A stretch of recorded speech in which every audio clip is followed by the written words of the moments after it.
விவசாயி, mechanic, engineer, இப்படி அப்பாக்கள் யாரா இருந்தாலும் அவங்க கனவெல்லாம் அவங்க பசங்களுக்கு ஒரு best college. AAA college of engineering and technology, Sivakasi. Counselling code 4680. நாங்கள் தமிழ்நாடு மஞ்சுவரட்டு பாதுகாப்பு பேரவையின் சார்பாக நான் கௌரவ தலைவர் ராஜாமணி ராமச்சந்திரன் எங்களுடைய பொறுப்பாளர்களோடு நாங்கள் வந்திருக்கோம்.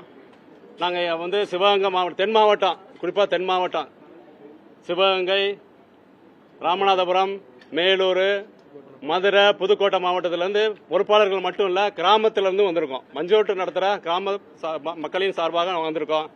எங்களுடைய கோரிக்கை இன்னைக்கு வலியுறுத்தி முதலமைச்சர் அவர்களை பார்க்கறதுக்கு நாங்கள் கோரிக்கை பார்க்கறதுக்கு அனுமதி கேட்டோம். அவர் என் ஆனந்த், மாண்புமிகு என் ஆனந்த் அவர்கள் மூலமாக ஊரக வளர்ச்சித்துறை அமைச்சர் அவர் மூலமாக நாம் முதலமைச்சருக்கு மனுக்கும் கொடுத்துருக்கோம். அதற்கு பிறகு டாக்டர் பிரபு, மாண்புமிகு டாக்டர் பிரபு, எங்களுடைய சிவகங்கை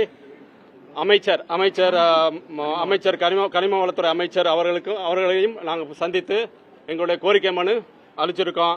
மற்றும் துறை அமைச்சர் கமலி அவர்கள், மாண்புமிகு கமலி அவர்கள், கால்நடைத்துறை அமைச்சர் அவர்களுக்கும் மனு அளிக்க விருப்பப்பட்டிருக்கோம். எங்களுடைய கோரிக்கை என்னன்னா, மெரினா புரட்சிக்கு பிறகு, மெரினா புரட்சினா தெரியும், ஜல்லிக்கட்டு தான் மெரினா புரட்சி. மெரினா புரட்சிக்கு பிறகு, ஆக்சுவலா மெரினா புரட்சிக்கு முன்பு மஞ்சுவரட்டு தான். மஞ்சுவரட்டுங்கிறது தெரியும் எல்லாருக்குமே, ஜல்லிக்கட்டு பேசிட்டு இருக்காங்க. மஞ்சுவரட்டு தான் ஆரம்பம், பாரம்பரியம், கலாச்சாரம், பண்பாடு இருந்து மஞ்சுவரட்டு தான். எப்படி சொல்றோம்னா, கிராமப்புறத்துல எல்லாருமே நம்ம படிச்சிருக்கோம், முன்னேறி இருக்கோம், எவ்வளவோ முன்னேறி இருக்கோம். கிராமத்து மூலமா தான் முன்னேறி இருக்கோம். ஒரு பாரம்பரியம் அப்படின்னாவே மஞ்சுவரட்டு அப்படிங்கிற கிராம திருவிழா இருக்கும் பாத்தீங்களா.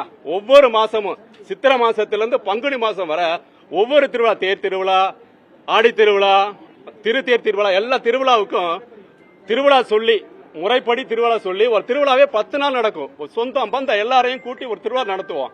அந்த திருவிழால எல்லாருக்கும் சொல்லி அதை முறைப்படுத்தி நாட்டார்கள் எல்லாருக்கும் சொல்லி நாட்டார்கள் எல்லாரும் குழுமையா கூடி எப்பவுமே ஒரு விருந்தோம்பல் முடிச்ச பிறகு அந்த 10 நாள் அந்த திருவிழா முடிகிற நேரத்தில் ஒரு மஞ்சுவரட்டு நடத்துவோம். மஞ்சுவரட்டுனா எல்லாரும் சேர்ந்து ஒற்றுமையா, கிராமமே சேர்ந்து, எல்லாரும் சேர்ந்து, நாட்டார்கள் சொல்லுவோம், நாட்டார்கள் நகரத்தார்கள் சொல்லுவோம், எல்லாம் கிராமமே சேர்ந்து எல்லாருமே போய் ஒரு தொழுவோம்.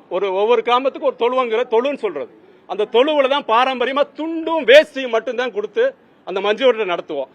இப்ப எப்படின்னா, ஜல்லிக்கட்டுக்கு பிறகு இது ஒரு வணிக மயமாயிருச்சு, அரசியல் ஈடுபாடு அதிகமாயிருச்சு. ஆண்ட அரசியல் காரணமாக அது அரசியலாகி பெரிய பெரிய பணம் வச்சிருக்கவங்க மட்டும்தான் அந்த ஜல்லிக்கட்டு நடத்தலாம் அப்படிங்கிற ஒரு முறையை கொண்டு அவங்களுடைய நடைமுறையை மஞ்சுவரட்டத்தை திணிச்சிட்டாங்க. அதனால சாதாரணமா ஒரு கிராமத்தில் நடத்துற மஞ்சுவரட்டு 8 லட்சத்துல 10 லட்சம் அதுக்கு மேல. இப்ப என்ன பண்றாங்க, ஒரு அரசியல் உள்நோக்கம் கொண்டு அவங்களுடைய குடும்ப அரசியலை கொண்டு வந்துட்டு அவங்க அப்பா, மகன், பேரனையெல்லாம் முன்னாடி உட்கார வச்சு ஒரு தொழில் மயமாக்கிட்டாங்க. இப்ப தமிழக முதலமைச்சர் அவர்கள் எங்களுடைய பாரம்பரியமா, கலாச்சாரமா, பண்பாடா நடத்துற மஞ்சுவரட்டு கிராம மக்களுக்கு சந்தோஷத்தை, மகிழ்ச்சியை பூர்த்தி செய்யறதுக்கு எங்களுக்கு ஒரு தளர்வு வேணும், அவ்வளவுதான். உச்சநீதிமன்ற தீர்ப்புல ஆல்ரெடி கிளியரா இருக்கு. மஞ்சுவரட்டு, ஜல்லிக்கட்டு, மஞ்சுவரட்டு, வடமாடு, எருதுபட்டு விழா உங்க நடைமுறையில, உங்க பாரம்பரியப்படி நீங்க அரசாணை பிறப்பிச்சு பண்ணிக்கிங்கன்னு இருக்கு.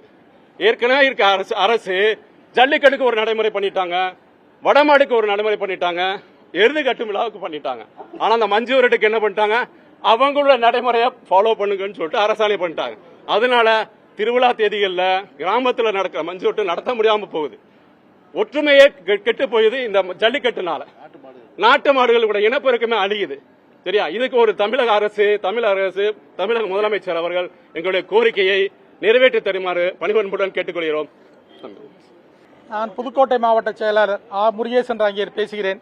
பேரவையிலிருந்து, எங்கள் மஞ்சுவரட்டு பாதுகாப்பு பேரவையிலிருந்து காலையில் தலைமைச் செயலர் வந்திருந்தோம். அமைச்சர் பெருமக்களை எல்லாம் பார்த்து எங்களது கோரிக்கைகளை அவரிடம் வைத்தோம். அவர்களும் கனிவுடன் பரிசீலிப்பதாக சொல்லியிருக்கிறார்கள். பொதுவாக இந்த மஞ்சுவரட்டு என்பது பொங்கலுக்கு பிறகு ஆரம்பிக்கப்படும். அப்பொழுது என்னவென்றால், ஒரு சாதாரண துண்டு வேஷ்டியை கொடுத்து ஒரு 600 மாடு 1000 மாடை அவுத்து விட்டுருவோம். விவசாயிகள்லாம் அதில் பங்கேற்றாங்க.